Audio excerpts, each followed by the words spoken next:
more things figured out and we're ready to jump in and start chatting. So my name is Chels. This is the Mindful Mama Talks, Mindful Mama Collective. I'm a mom of two, but I've had three pregnancies. So that is what I'm going to be chatting about today. And yeah, I won't get into that yet. Rebecca, introduce yourself and then we can jump in. All right. Hello. My name is Rebecca. I'm a mom of three, and I help overstretched women find their calm so that they can live a life of unique expression. So I'm really here to help you be your best you. Chelsea and I have been friends for over a year now, and we've walked through some amazing times and some difficult times. And so today's topic is really near and dear to both of our hearts. And we're really hoping that you gain something from it. I do want to say before we get started, if you are struggling through a miscarriage or there's someone in your life that is having a miscarriage and you'd like to know how to support them, please reach out to us so that we can help you figure that out as well. We are definitely wanting to be here for you. Okay, so let's jump in. This has been a topic I've been kind of procrastinating on sharing, but just also allowing myself and giving myself time to heal and go through all the things. So if anyone has experienced a miscarriage, then you will kind of feel what I'm saying. And I just thought it would be super helpful to reach out and share with you what was helpful for me when I experienced mine. So it's been a month and a half now, and yeah, we got pregnant in December. I'll just share a little bit of my story and then kind of get into it. And yeah, it was a different pregnancy. I'd experienced a few things that were different from the first two that I had had. And it was something that I just thought like, oh, this is normal. This is just different than my last two. But it still just didn't feel right or normal. But I just thought it's meant to be, like we are meant to have this baby and all the things. So going through it, we told our family, and it was, I don't know, maybe 8-ish weeks. And yeah, and I had a feeling it wasn't right to tell them, but I said like, it's okay, whatever happens, it's meant to be. We'll just kind of share it regardless and do, like, they'll understand. And I knew that. I had shared it with a few friends and all of that. And again, I knew the people to share it with. If something did happen, they would understand and be able to be there to support me and support us. It's not just me who goes through this, but the woman feels it in a different way than the partner can. So yeah, everything kind of happened. And to hear more about my story, I have a blog post about it, so I can link that up and share that. Not going to get into the full details on the process because it was intense for sure. But yes, I supported myself being around people who had experienced it.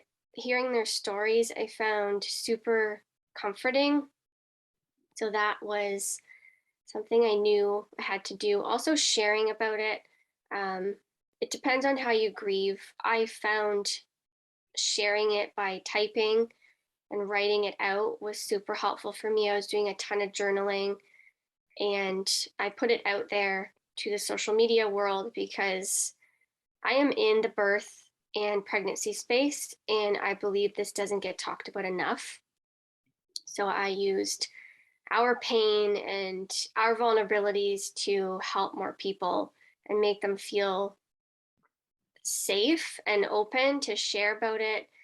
So yeah, I found that very helpful. But again, everybody grieves differently, so you just have to do what feels best to you. And really listening to your body was a huge thing.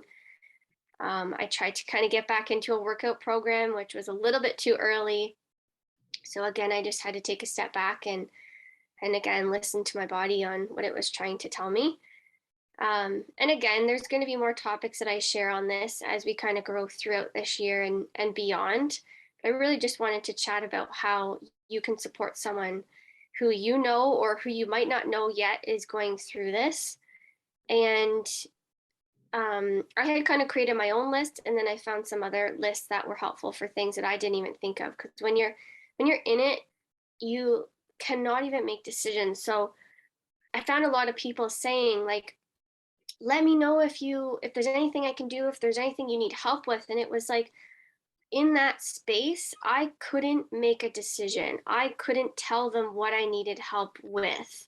So that was a big piece for me. It's like I understand they wanted to be there for me.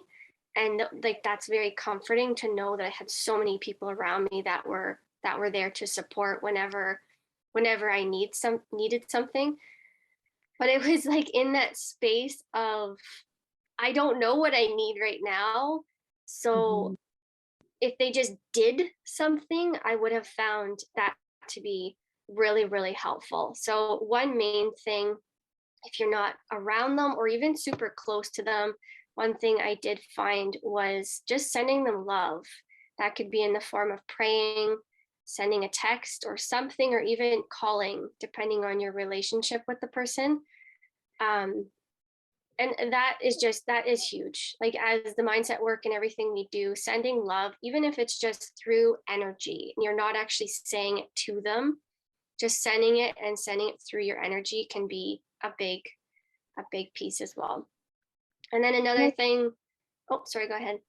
Myself. I was just going to say, on that note of like when you're so grieving, you're not just grieving the loss of this child, you're grieving the whole life you thought that you would have with them, right? And so it's a really, really deep grief. And I know um, when I lost my best friend, the people that were the most helpful texted me and said, "Hey, I've got 2 free hours. Can I come do your laundry? How's your fridge? Do you need me to get groceries? Those specific things." Because, like you said, you really couldn't think, "Oh, I need this right now." You just knew you needed something, right? Right. And so, getting specific in that is huge. Yeah, for sure. And yeah, like honestly, doing anything to help that person. If you're feeling called that you're just like, I need to reach out, I need to offer them something, just do it. Because even if they don't get back to you or they don't say yes, like I feel in our world, we have issues around asking for help. And I know you and I, Rebecca, have talked about that so much. And I feel that is something that can go a long way, and you helping someone by just doing. Don't ask what they need, because like I said, sometimes they don't even know. Like I was in the place that I didn't even know. My husband wanted to help me, but I didn't even know how he could. And like he tried his best to keep the house kind of in order and the meals and all that stuff, but it was a lot for sure, because you're not only again grieving the loss of your baby, it's everything that comes encompassing with that. It's the pain of going through the miscarriage is not a happy, joyful pain like labor would be. So that is, again, you feel the pain a lot worse than you would going through labor, because there's no joy in it. It is a very sad, hurtful pain that you know is not going to be happy. And that was a big part of just like working through all of that, because there was so much to go through and unpack. And yeah, but another helpful thing is calling the person, again, depending on your relationship with them. And even if she doesn't answer, just know she's received your message, or she saw that you tried to reach out. And that is huge. That's very comforting to know that you have people around you again. And Mhm. then kind of touched on this already, but bringing food, like one less thing she has to worry about or the partner has to worry about, is trying to make food for the family. Because if it's an earlier loss in the pregnancy, you might not have food in the freezer yet. That was a big thing for me. It's like kind of second, third trimester, I start preparing food and I get a bunch of meals in my freezer. That didn't happen yet, because it's like I thought I had time. I thought I had time to kind of keep going and going through the stages. Like, yeah. And then again, don't ask if she needs anything, just do it. Like, just do it. And especially if you live local, there's so many things you can do. Drop flowers off if you know flowers are going to brighten her day, or the family. And then again, the food, it like that's easy for the whole family. It's not just for her, but it's the whole family. And like you said, Rebecca, like offering to clean the house, do the laundry, things that she still has to do, that now has to be either put on the partner, or she has to do it even though she doesn't want to do it, but the family and the house still has to run. um Yeah. I think that so many times when our friends are in pain, we just want to fix the pain, right? Like we just so don't want them to be in pain anymore. But that's not actually something we can change. That's grieving is just a process. There is pain to come through to the other side. But something that is in my control that I can change is that pile of dirty laundry or that empty fridge or that dog that needs to go for a walk or those kids who need a sitter, right? And so I think so many times, especially as a person of faith, we're like, we have these lines that we use to try and comfort. And honestly, the best way to support I have found is just to shut up, quite honestly, and to just be there and do, and help them with those things that they're finding difficult at the moment. Because, you know, I know so many people have said well meaning things to me that ended up being very painful in the time. And so if you can focus on those physical things that you can help with, much a much safer safer option. option, I'd say. Do you Would you agree with do that? Yeah, for sure. And then again, offering to like run errands. This might not be something she was expecting. She might not have pads and things in the house, because if you don't have heavy periods, you don't have big, heavy pads for the amount of bleeding that can happen. So, again, that might be something that would be super kind for you to just go and do if that's what she needs. Another thing, if it's like financial stuff for you, just send a card. That doesn't cost a lot. Make a card, anything like that, and that's going to be super helpful. And just her being able to read your kind words and everything can be big. Um, and that will be helpful in the sense of she knows, again, there's people there to support her when she's ready to talk and be more open. And then Mhm. sending texts either every day, just checking in, seeing, because it's just like there's a lot of times when, for myself, I had two other kids, so I really wasn't able to like give myself more time to grieve, because everything happened, and then you just have to kind of get back into all of the things that you need to do for your house and everything that needs to run, getting the kids to daycare, getting them to school, wherever. And it's like I still had to do those things, and so that kind of takes away a little bit from the process. But you have to do what you have to do. Asking for help, there's nothing wrong with that, for sure. And crying with her, again, just allowing you to be there. You don't have to say anything. You don't have, like, just being there is a big part. And again, depending on how people grieve, some people don't want to see anyone. Other people want that support and community and connection. And then if you're a mom yourself, then ask, like I said, picking up any certain like woman products or anything she needs, um, to kind of help, because that's one less thing. If it's just literally she has to go out to go and grab that stuff, that's one thing that somebody else could do. And again, she might not want to ask. It Mhm. was helpful for me to have that mindset and that shifts already, that it was like I had worked through my fears of not asking for help, and I was open to the ideas if anybody said they needed, if I needed help with anything, to ask. And then I would actually take them up on their offer, because that makes them feel good, and it's taking something off of my plate as well.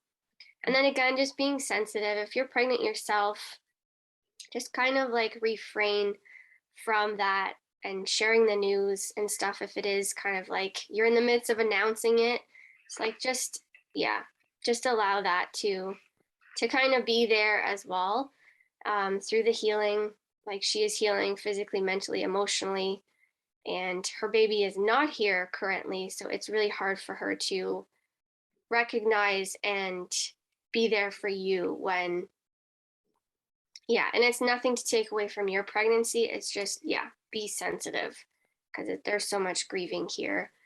And that I actually had a friend who had had a baby through this, and we were going to go and visit the baby, and it was just too much. And I knew she'd understand. So I had to just say, we will come and see you guys when we're ready. But Mhm. yeah, it was just not the right time because I wouldn't want to be in that situation where then I'm making them feel bad because it's what I'm going through, because that's not fair as well. Like you want somebody there that's going to be happy and kind of there to talk about you and your birth, and I knew that I wasn't in the right space to talk about all that stuff yet. So, and yeah, just respecting your boundaries and allowing other people to respect them as well by you setting those boundaries. Like your friends and people understand even if they don't know what you're going through, they understand.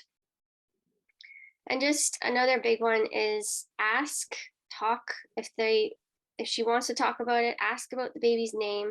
Do they have a name for the baby? And don't just say baby or another term for it if they did have a name, like use the baby's name.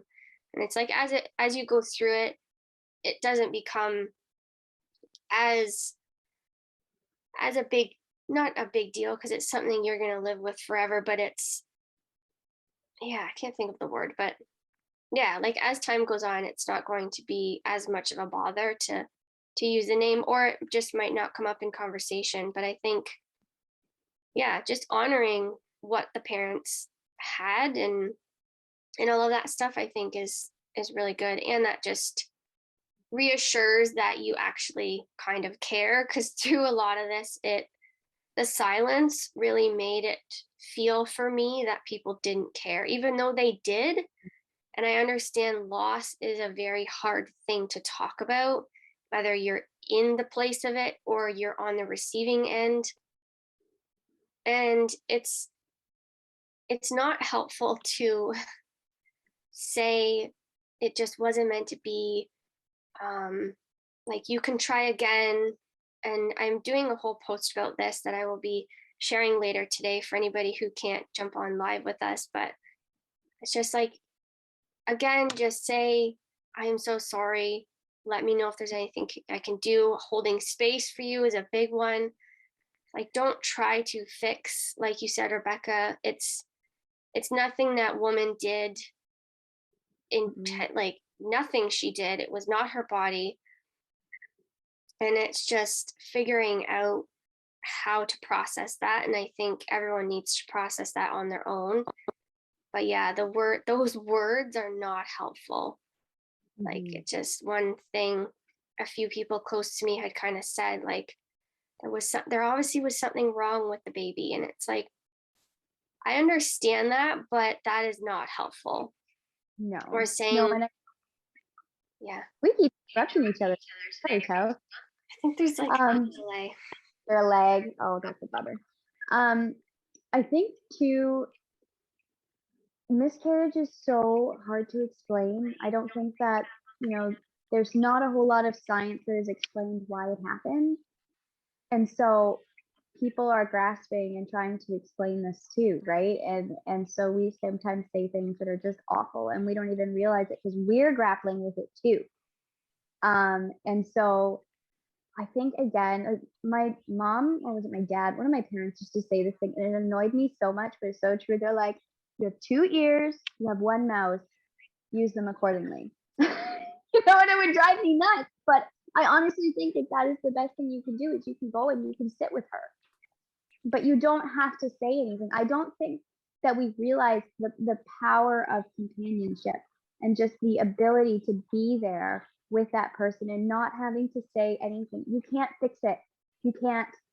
As a friend, it breaks my heart that you've gone through that pain, but there's nothing I can do to fix it.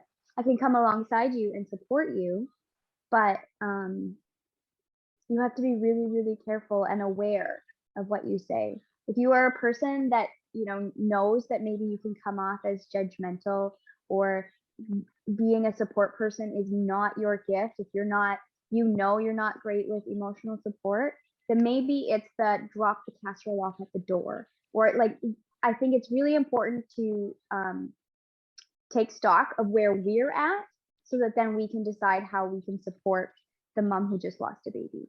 Because people can be well meaning, but if they're not self aware, they can do more harm than good.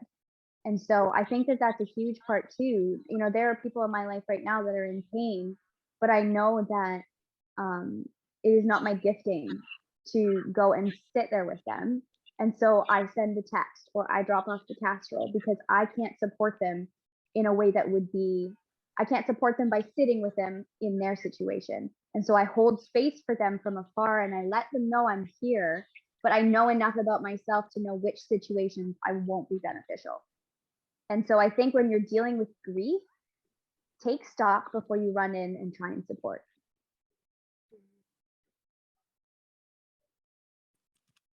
Yeah, for sure. I think that's a big part about it, is like honoring where you're at, because it's okay if you don't know what to say. It's okay if you don't know how to respond if that person has told you their news. Um, but just honoring yourself, like you said, Rebecca, you know, you might not be able to be super supportive to sit with that person and be in person with them, and that's okay. And there's nothing wrong with that person knowing that you're there for them.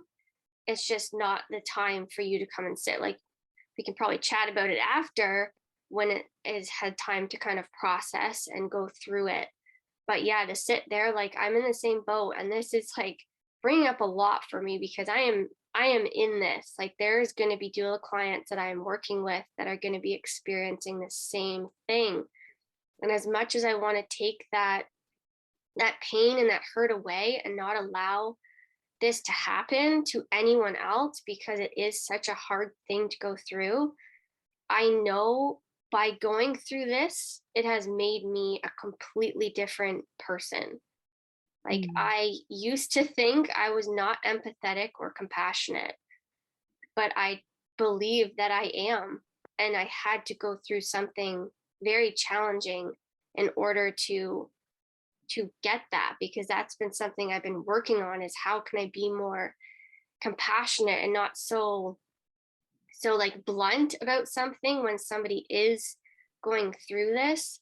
So it like, there's so much healing and learning that is coming from this experience, and I'm like, as hard as it is, I am grateful that I have been able to experience this, especially because I am in the world of supporting other Mhm. moms, and that has been a huge piece for me and a huge learning curve, like I said, because it's just very hard to support someone through something that you have never experienced. And until this, I never believed a miscarriage was as intense as this was.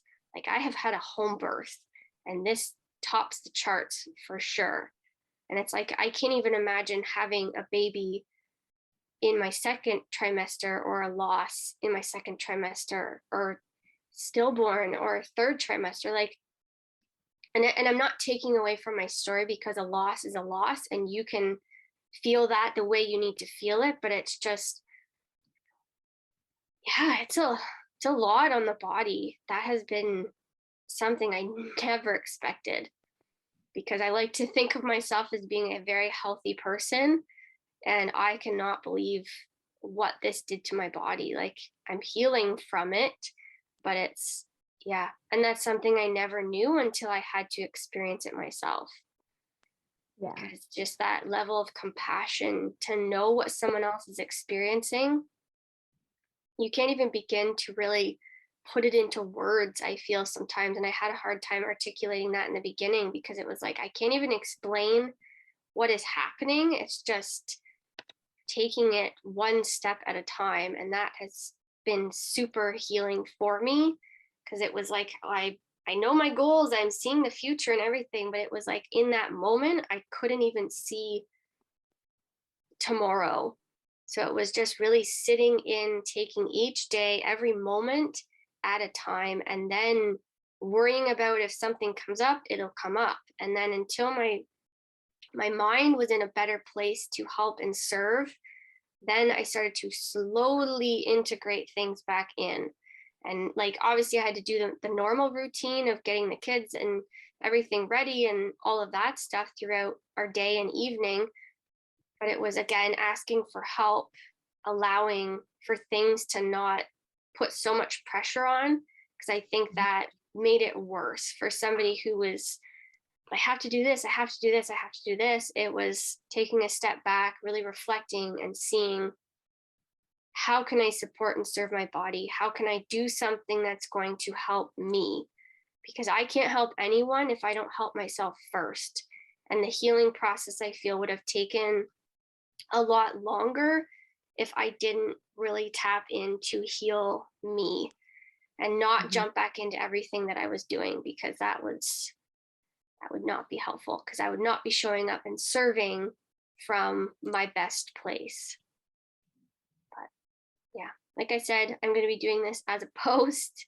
So it's a lot that we went through, and I'll be doing more stuff on this, just because it is something I really think we need to bring more awareness to. It just does not get talked about enough.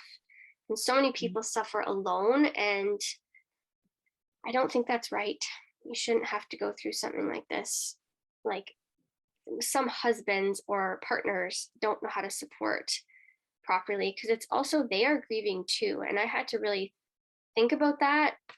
Like, my partner, my husband, he is grieving too. He just shows it in a different way.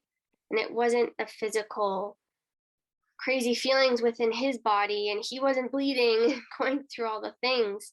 He still lost a baby too. And I had to ask him how he was, because it wasn't all about me. Like, you need to obviously heal yourself, of course, but it's like, you need to have those open conversations with each other as well. And like, talk about the fears and all the things that are coming up for each one, and go through it and unpack it. Because if you don't have that in a marriage and relationship, then if you do want to try for another baby, then all of this stuff is going to come up when that happens, or when you're pregnant again, if that's the course or path that you're meant to be on. And so, yeah, just communicating and being open, even if it feels hard, because so much relief would come from conversations that I had with people. Yeah. But again, reach out if you're going through this, or you know somebody who's going through this and you want to support them better, because yeah, I've been through it.